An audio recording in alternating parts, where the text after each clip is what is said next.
Welcome to the Tao of Our Understanding Recovery Podcast. In this podcast, we discuss mystical works of literature and how they relate to recovery. We hope you enjoy today's podcast episode. Hello, this is Buddy C. Welcome to the Tao of Understanding Recovery Podcast. Today, we have KL and Brian and Drew and Lou and Oscar. Good to have you guys today.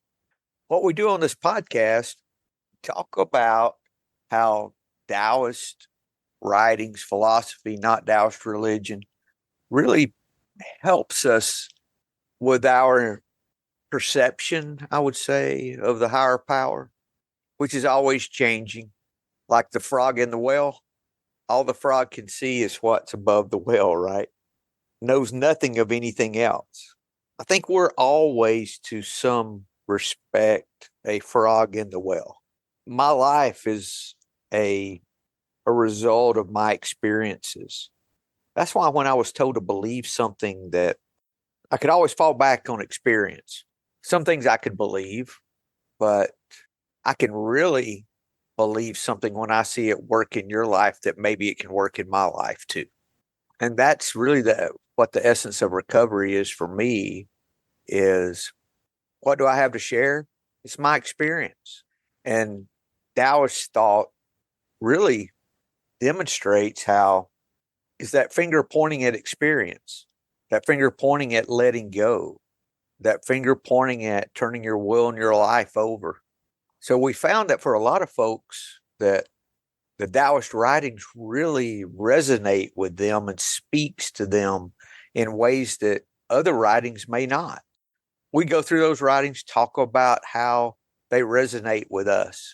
Before we start, today we'll be talking about the story Great and Small, the third part of this story, Great and Small, out of the Chuang Tzu, and that's Thomas Merton's interpretation. We have the book is in the bookstore at buddyc.org if you want to order it. Before we start, I do want to talk about two things. I want to talk about a resource that we have for you.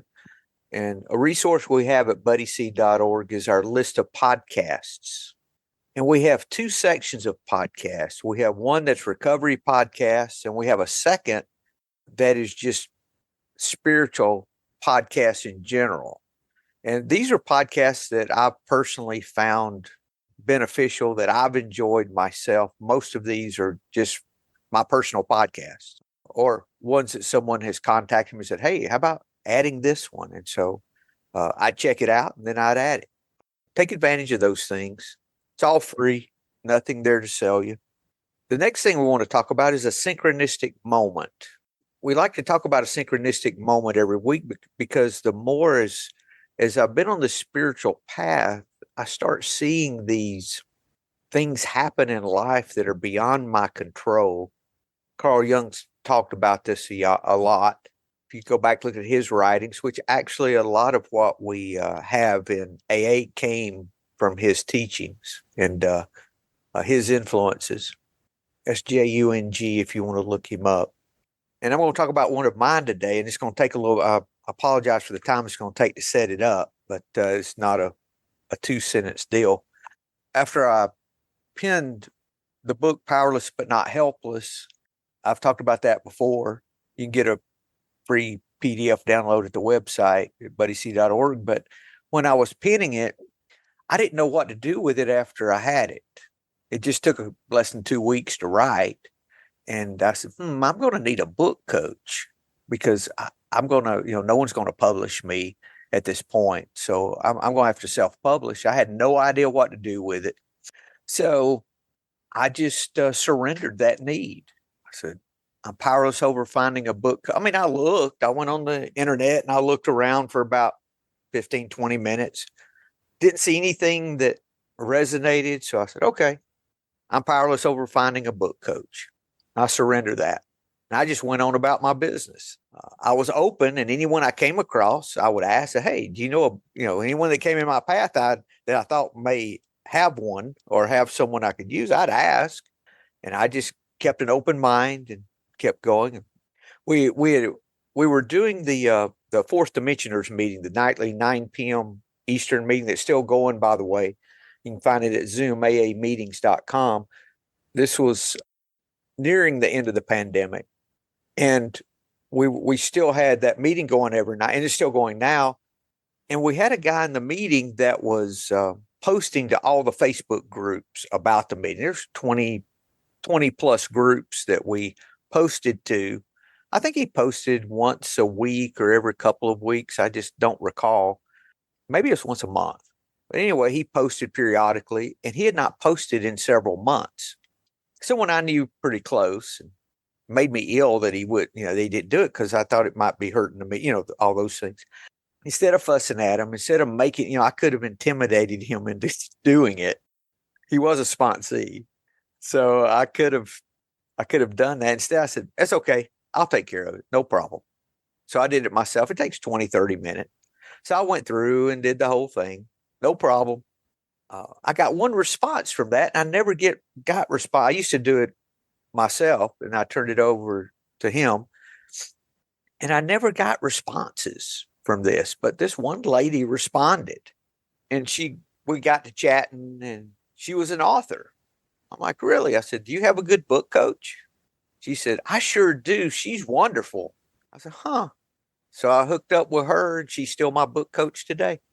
It came out of me doing some selfless service. I could have pushed and made this guy do it. I mean, I could have just intimidated him into doing it. I said, nah, it's okay. For one reason, I took the high road that time. And this lady appeared in my path. And she's the perfect. By the way, anyone who needs a book coach, I would highly recommend her. Please email me at info@buddyc.org, and I would be happy to refer you to her. She's wonderful. And that was several years ago. We're still working together today. I think that's just the way it happens when we let go of things, Okay, let's get on to our story. This is the third part. We've talked about this story for 2 weeks, and this is the final week. We're actually on the bottom of page 88. I'll just read it through. I didn't ask anyone to read, so I'll just read it. Thrones pass from dynasty to dynasty. Now in this way, a little froggy this morning. Anybody read for me? Yeah, I'll take it. All right. Thanks, Thrones. Drew. Do what? I was going to start reading. Okay, hold on a second.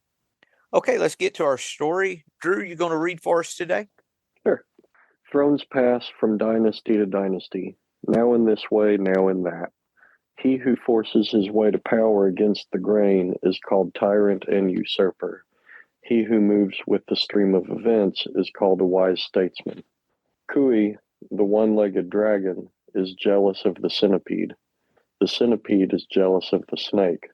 The snake is jealous of the wind. The wind is jealous of the eye. The eye is jealous of the mind. Kui said to the centipede, I manage my one leg with difficulty. How can you manage 100? The centipede replied, I do not manage them. They land all over the place like drops of spit.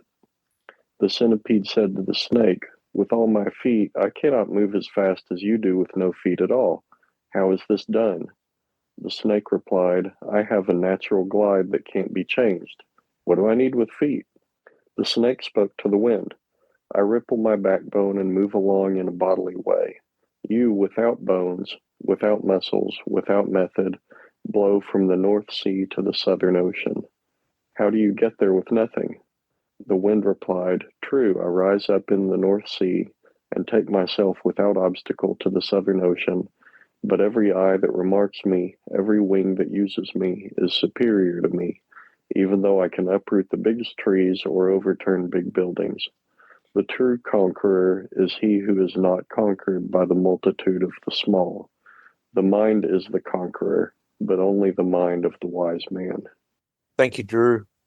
Let's go back to the beginning. Okay, the story set up here in this first stanza, I think, goes dynasty to dynasty, this way and that way. He who forces his way to power against the grain is called tyrant and usurper.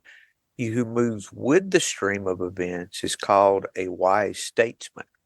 The personal application of this may be he who allows fear to dominate his life versus he who moves with the stream by compassionate living or virtue. So we can definitely do a personal application of this. I was not well liked. I could say, I am not well liked when I allow fear to run my life. Makes me angry, resentful, pretty much a tyrant in my life. Drew? I think another application, personal application, is not seeking power for power's sake. Not wanting to be, move up in your company to get more power, to get more respect, or to get more money, or to get to take clients out to fancy dinners. But just doing your work, and if you're asked to move up in the company, then accept the honor with some humility. Let yourself be guided by the events around you rather than trying to control what's going on around you for your own personal gain. But Drew, you're not saying that it's a bad thing to move up in the company, are you? Oh, no, not at all. I've moved up with my employer. It's not something that I sought to do. I just did my work and I was asked to move up, and I thought about it and I accepted it. But it wasn't something that I even wanted to do. But is it wrong to want to move up? No. If you have, I don't think anything is quote unquote wrong. It's the reasons behind it. Yes. Thank you. And it's the way you go about it, because it's showing two choices here. One, to force your way to power, and the second is to move with the stream of events. So either one, it doesn't say it's wrong to be in power. It's wrong to force your way to power. Yeah, no taking credit for other people's work, and no disparaging other people. Well, it's all the fear, right? It's all what fear would say. Fear would contrive, fear would manipulate, fear tries to control, fear pushes, versus if I'm treating people fairly, if I'm asking myself what is good for the company in this situation, or what is good for my employee or the person I'm competing against, even how, all those things can identify what the stream of events really is. Isn't that the problem? We don't even see what's going on most of the time, really. How do I know I'm forcing my way? How much excessive effort is it taking? Am I treating people the way I want to be treated? All those ways that we see compassionate living manifest in our life. Anything else from that stanza? Okay, so we have a one-legged dragon, and he's jealous of the centipede. The centipede's jealous of the snake. The snake's jealous of the wind, so forth and so on. Everyone is jealous of someone else, thinking the grass is greener, that they have an easier life. Only if, I have learned that if I start a sentence with only if, that's not a sentence I should be saying. Or if I say that, it's pointing to a fear that I need to surrender to, that's still there, it's showing itself. How many of you guys have achieved an only if and then realized it did not give you what you thought it would? We probably all have from time to time. I remember when I got the realization with money that it wasn't it. I'd sold a house. It was a long time ago, mid-90s. And it wasn't a whole lot of money, but it was a lot. Well, it was a good bit of money, but I had one of those small checkbooks, and I couldn't keep all my zeros straight in the checkbook. So I was complaining. I was fussing because I couldn't keep my zero. How crazy is that, right? And I realized, I said, wait a minute. I thought if I ever had these kind of problems that I would feel differently. I'm still me. I haven't changed. That's when I first started saying, money's not going to do this thing for me. That was way before recovery. Brian? I was just thinking now for me, what I would say is now I've got this money and I can create more unmanageability. Before I had problems, now I really got problems because now I'm backed into a corner with a sharp stick thinking everybody's going to take it from me. Yeah, So, Brian. Yeah, Brian. I would. I'd be afraid I couldn't pay my bills, and then once I had the money, extra money, then it was, how am I going to hold on to this? The fear didn't leave; it just jumped.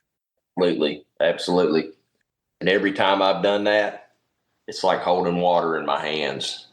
Exactly. That's why I have to remind myself every day that there's always enough, and it always works out.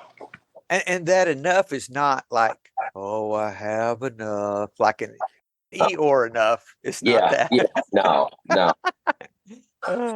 Damn it, you called me on it. I have all I will ever need. That's it. That's much different than the woe is me. Mm-hmm. Yeah. Thank you, Brian. Oscar.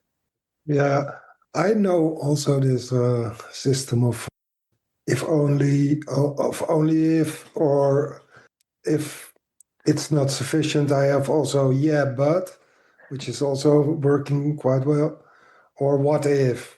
So there's what if, only if, but, and it's always because I'm looking for happiness. And I used to look for it if only I had the money, or if I had the success, or if I had a career. And then at a certain, or if I was high enough, if I had more drugs, or more lovers, or more friends. It's always outside myself. And then I came into this other phase of my life, and I thought, okay, I have to go inside to look. So what if I could live inside? What if I can find it inside? And I can find it inside, and I'm worried, and I'm not. So it shifts to spiritual elements too. So, for instance, where I'm very good at is only if I could live in the present moment, which is the weirdest thing ever, because I always live in the present moment. So it's very strange to say, okay, if only I live in the present moment, I would be happy. And so there are many spiritual things. If only I do this, if only I buy this book and read it, and then I will be a wise man, and then I will be happy. Or only if it's all the time. It's all the time. And it's really, it sneaks up in my mind, and it takes me out of the present moment and out of my happiness. So if only I could leave that all behind, I would be happy. Thanks. Thanks, Oscar. Yeah, if I could shift from all three of those, the what if, only if, but, to what is this ever-present moment. Yes. I am. Thanks, Oscar. I am. I would not change blank, even if I could. Someone emailed me about that the other day. What I mean by that is a way to accept the ever-present moment. There's a lot of things that I would change if I could, or not a lot, less and less, but me accepting them as they are in this present moment gives me peace in this moment. It's not about changing things I wish were different. It's about accepting things I wish were different. We're living life, so I seriously doubt I'll ever get to some point that there's nothing I wished would change. I don't know. Maybe. Who knows? I just turned 60. If I live to be 120, maybe. I don't know. If I still remember what things are at that age, I don't know. I may not care at that point. Who knows? But the point is that it's in the acceptance of the moment and stopping. We can apply this. Not be the tyrant or usurper in this moment. When there's something I don't want to change, or there's something I don't want to accept, if I'm trying to change it, what am I? I'm being a tyrant. I had to look up what usurper meant. A person who takes a position of power or importance illegally or by force. That never ends well. So why do we keep doing it, Drew? Because this time it will.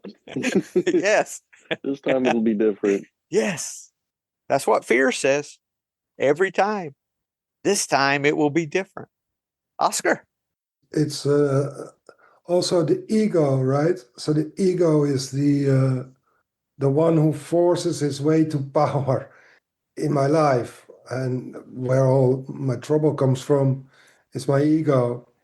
And when I come into this 12 steps program, I find out, okay, I need a higher power, and there will I find my solution. But that means, okay, the one who thought he was in power has to go. And that's the ego deflation, what we're talking about, I think, in the program.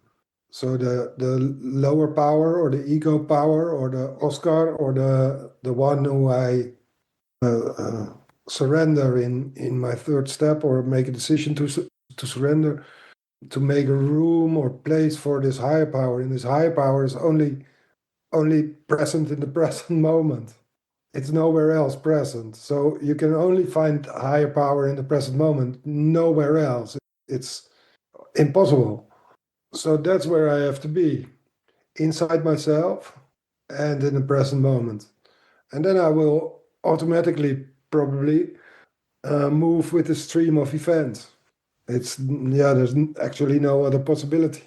And then the ego comes in back again. Yeah, but I need to take care of my family. Yeah, but I need to take care of my house and my money and my this and this and this and this. And then the ego, boop, boop, boop. It takes over all the time. And the only thing is go sit back, relax in the present moment, and don't take it too seriously, because it's an what did you say it? Usurper. My ego is an usurper. Wonderful. Thanks. You reminded me of something, Oscar. I've been working this week, starting a new business, and felt some financial pressure. So I was surrendering my money. Like, oh, wait a minute. Maybe I need to surrender your money. Is it my money? That's what the ego says, like you were talking about. My this, my that, my, is this my car? It reminded me of that song from the 90s. This is not my beautiful house. This is not my, all of those things, I guess, from the 80s. Shoot, what was that band? Talking Heads. Talking Heads. Yes, thank you. Thank you, Oscar. And I thought, this is really not mine. I'm just entrusted with it. The Tao talks about it as if we treat things as if we're a guest in someone's home. How do we treat that home if we're a guest? Can I treat all of life as if I'm a guest in my life? Can I treat my body as if I'm a guest in my body? That gets you into all that no self stuff. Thank you, Drew. The present moment, like you're talking about, Oscar, that's why it's a path of virtue, because what does virtue do? What does compassion do? It gets you to the only time you can experience present moment. Lou? Buddy, all these things we're talking about, or I'm listening to you guys talk about as it relates to the ego, brings me back to the story and into the thought that these are the multiple of small things. In the story, there's examples, there's some jealousy, it sounds like. Well, there is jealousy. It's the one-legged dragon was jealous. And they list off their defects. You can't do this, they can't do that. Little bit talk about the desire for influencing things. They can't influence that, or they can't do these things. So their physical nature, their physical appearance, their abilities, all ego stuff. And none of it the essential nature of who we really are, which I think maybe falls into that wise statesman kind of a thing. To me, the wise statesman probably is the one that's in the moment, that's not pushing the river, and not worried and focused on these multiple small things in life and forgetting what our essential nature is. Those are my thoughts. Thank you, Lou. Drew. Yeah, on kind of related to what Lou's talking about, the things that are jealous of each other, it helps remind me that whenever I'm jealous of something somebody else has, or I wish my life were more like this person's, or that person has it easy, or whenever I see somebody and I'm wanting my life to be more like theirs, I need to remember that if I turn around, I'd see somebody who wants their life to be more like mine. It's easy for me to forget that, there are probably billions of people in the world who would trade places with me if they could, because I have I have shelter, I have access to clean water, I have food, I have pretty good health, I have health care if I need it. So, me spending my time not being grateful for the things that I have and the problems that I don't have, and wanting my life to be even better than it is, that's not a wise mind, that's not a peaceful state. It's, if I can remember that there are lots and lots of people who have much less than I do and who have more problems than I do, that gets me back into the present moment. That keeps my mind away from all the ego-driven thoughts, the fear-driven thoughts, the jealousy, the greed, the wanting power, wanting more. So that's, this story for me is a good reminder of that. Thank you, Drew. Normally that doesn't help me, Drew. I have to do some service of some kind to get that stuff out of my head when it comes up. I have to, and what happens are situations are presented in my path, sometimes just to knock me down to size. And the way that I apply it is, okay, I take a different attitude in what I'm doing, an attitude of helpfulness rather than that attitude of I want to get ahead kind of thing. Or if I get ahead, it's going to be through virtue rather than in spite of or through ego driven. I wish that worked for me, but I have to, must be my ego. I have to do more. Oscar. I was wondering when Drew was talking about this feeling, they all have the same feeling. So they all have the same jealousy for other things. So that's very weird, actually, right? So it's actually the proof that it has nothing to do with the things. The feelings are just there, and we it seems like we take them with us, or they live inside us. That it has nothing to do with the outside world, because we all have the same feeling about different things, and I can have the same feeling about different things myself during the day. So it has nothing to do with the things. So the letting go is really an inside process in my case, and what helps with this is looking at it differently in a compassionate way. Like, for instance, what would happen if Kui, the one-legged dragon, would look at the centipede and ask him, "Can I help you with something?" There will be a totally different first. Then we can all, yeah. It's just a change of mind. It's just a change of mind. What can you not reach that I can help you with? Yeah, of course Anything. you can help him. You can help him with everything instead of being jealous. Flip the switch. Yeah. That's good. Thank you, Oscar. Lou. Yeah, it seems like perhaps the commonality between them is a fear of lacking or a fear of being less than what the other ones are. And as Oscar's talking about, sometimes the practical thing to do when you have those kinds of fears is to change them into compassion. Switch, so like you said, switch the flip, or flip the switch rather, or switch the flip. But either way, it's that transition that I find helpful when, as you said, buddy, when you can go from the fear to, or the self-loathing or whatever it might be, whatever the weakness is, whatever the defective character, move into compassion, and it quickly goes away. Thank you, Lou.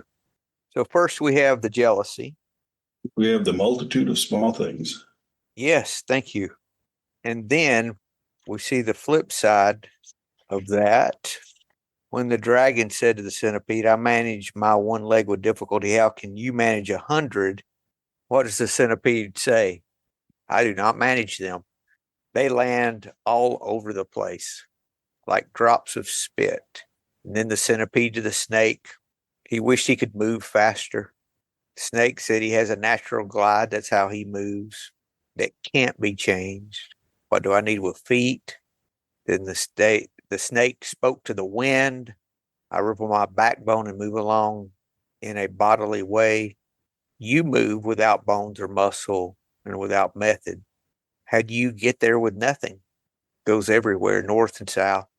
True, I rise up in the North Sea and take myself without obstacle to the Southern Ocean. But every eye that remarks me, every wing that uses me is superior to me. Wow. Even the wind thinks less of himself or itself. Everything's superior to me, even though I can uproot biggest trees and overturn big buildings. The true conqueror is he who is not conquered, or not conquered by the multitude of the small Glue was talking about, but only the mind of the wise man. He who is not conquered by the multitude of the small. Lou? It's just interesting to me that the wind, the one that has the least resistance, I guess, or the least effort, is also the one that recognizes that they're not the true conqueror yet, that they're not there yet either, but they are close enough to recognize what it is. That's kind of my interpretation of it, for what it's worth. The quotation marks there are all where it starts out, where the wind says, true, I rise up in the North Sea. But even the wind has its limitations, but it's the wind that says what the true conqueror is. Yeah. So the wind can see it and maybe close to it, but like all of us, still has a ways to go. And his awareness is greater, isn't it? Because, and it's the wind saying that whole last statement, I think, all the way through to the end. Yeah, well, awareness is the first step. Yeah, yeah. Because he describes several things, not just one thing. So how is the mind the conqueror? Is it mind as in thinking, or is it more of the heart of the wise man, the knowing? Maybe it's the mind that can be at rest, the mind that can be quiet, Yes. mind that can have no expectations, no judgments. If you go back to the first of the story, when we look at things in the light of Tao, nothing's best, nothing's worst. Each thing seen in its own light stands out in its own way. It can seem to be better than what is compared with it. It seemed better to the one-legged dragon. It seemed better to the centipede. It seemed better right down the line. Yes. Building on what Drew and Oscar were talking about, what if each of these animals, or including the wind, we'll say, looked at similarities rather than differences? How would this story sound? Because that's what we came up with the first of the story, stopping the judging, stopping the measuring the differences. It would be much different. Drew? And going back to what you were saying about taking action, a lot of times puts you in a better mindset.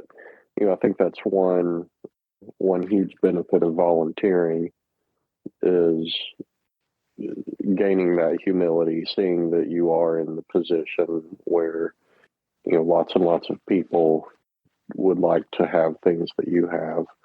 There's a group that my wife and I volunteered with for years that once a month meets and makes sandwiches for homeless people.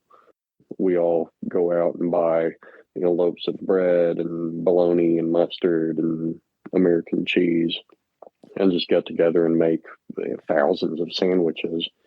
And they get refrigerated or frozen, and then they get given out every day to the homeless people in our city.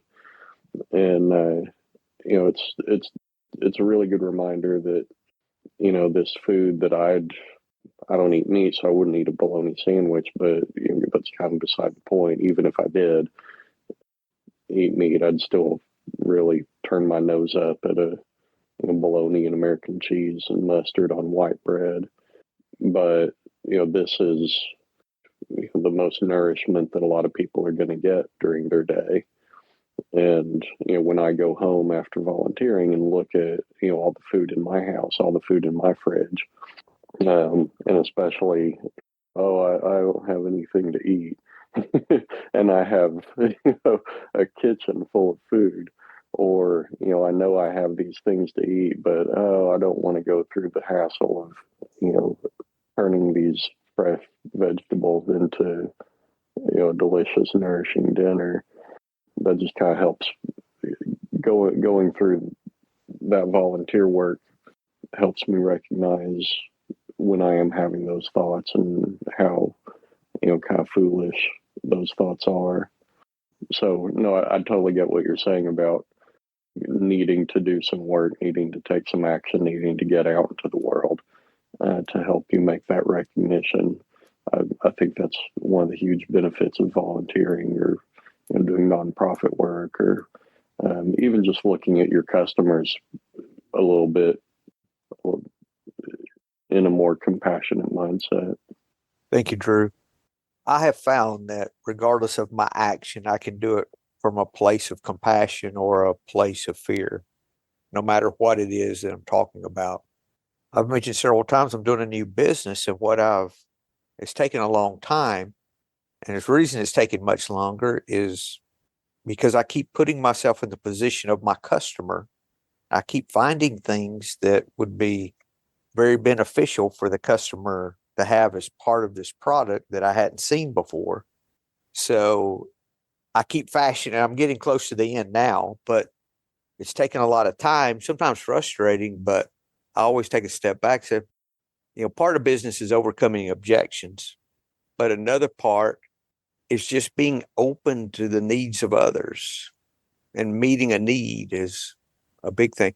I can't create a product and say, you're going to do it this way. No, I've got to listen to the people who've evaluated and said, hey, how about this? How about this? And not be so closed-minded. But that can really be coming from a place of compassion for your customer. Can we do that same thing for our significant other or any action we take? Am I trying to force my drive to town to be a way different than it is? Drew, do you have something else? Thanks. So guys, what is the takeaway from this one? I think in the spirit of Thanksgiving coming up for those of us in America, it's to recognize how much we have and be thankful for the things that we do have. Not be resentful of others who have things that we wish we had. Or not be embarrassed by the things we do have. Yeah. The glass is half full, not half empty. Mm-hmm. Be thankful to have a glass at all. That's it. Hey, Brian, can we accept both? That it's both half full and both half empty? Half empty. Yeah. There you go. And that's what the wind was talking about, right? Yes. Yeah. Yeah. That's Not true. having to have a preference. Yeah. Okay, the glass is half full. Okay. Yeah. Yeah. That's what, Glass, there's something in it. Or maybe good there's not as much. Yeah. That's if true. Glass, I don't know. If the glass was totally full, you couldn't walk across the room or it would spill. Yeah. Who knows? That's The yin and yang of the cup. Guys, is there anything else? If not, this will be going out the week after Thanksgiving, but you guys have a fantastic Thanksgiving. You too. And hope to see you next week. Thank you. Hello, this is Buddy C. I wanted to make you aware of several recovery-related resources that I've posted in the episode description. These resources include a list of recovery podcasts, a free sober meditation app, daily recovery email, shared Google recovery calendars. Hope you put some of these resources to use and have a great week. Thank you for listening to the Tao of Our Understanding Recovery Podcast. If you enjoyed this episode, please share it with your friends in recovery.